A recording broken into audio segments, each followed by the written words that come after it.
పురాతన మెసొపొటేమియాలోని అనేక ప్రాంతాలలో పండితులు ఒక పత్రాన్ని కనుగొన్నారు. దీనిని Sumerian king list or list of Sumerian kings అని పిలుస్తారు.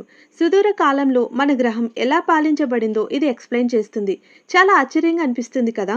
2,41,000 సంవత్సరాల రహస్య కాలానికి 8 మంది రహస్య రాజులు, ఈ పాలకులు స్వర్గం నుండి వచ్చారు అని ఆ పత్రంలో రాసింది. అయితే సుమేరియన్ రాజుల జాబితా నమ్మశక్యం కాని కథను మనకు చూపిస్తుంది.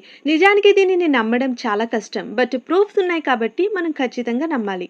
ఈ కింగ్స్ ఆకాశం నుండి దిగివచ్చిన తర్వాత వారంతా కూడా ఎరిడుకు వెళ్లారు. ఎరిడుగులో అలులిం కింగ్ అయ్యాడు. అతను 28,800 సంవత్సరాలు పాలించాడు. అలర్జర్ అనే కింగ్ 36,000 సంవత్సరాలు పాలించాడు.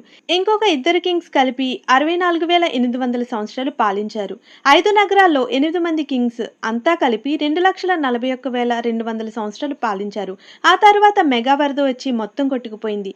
ఇదంతా కూడా సుమేరియన్ రాజుల జాబితా మొదటి భాగంలో వ్రాయబడింది. అయితే ఈ రాజుల గురించి చరిత్ర శాస్త్రవేత్త ఏం చెబుతున్నారంటే, ఈ జాబితా అనేది చరిత్ర పూర్వ మరియు పౌరాణిక రాజవంశ పాలకులను మిళితం చేస్తుందని.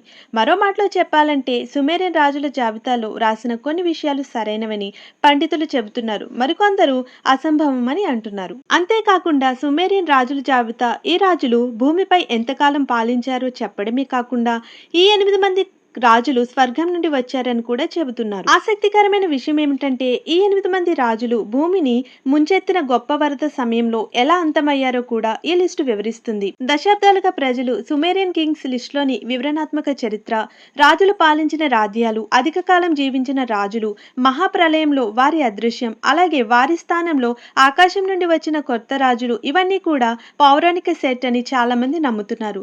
ఏది ఏమైనప్పటికీ ఇవన్నీ కథలు మాత్రమే కాదని, వీరిలో కొంతమంది రాజులను తాము గుర్తించామని, వాటి ఆధారాలు కూడా ఉన్నాయని, కాబట్టి ఈ పౌరాణిక స్టోరీస్ అన్నీ కూడా నిజమయ్యే ఛాన్సెస్ ఉన్నాయని కొందరి రచయితల, పరిశోధకుల వాదన.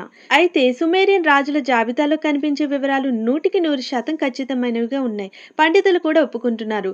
2,41,000 సంవత్సరాలు భూమిని పురాతన వ్యోమగాము పాలించారని ఈ పురాతన గ్రంథాలు రుజువు చేస్తున్నాయని అనిపిస్తుంది. లేదంటే ఇదంతా కల్పితమా అనేది మనకు తెలీదు. ఎందుకంటే ఎవరి అభిప్రాయం వారిది.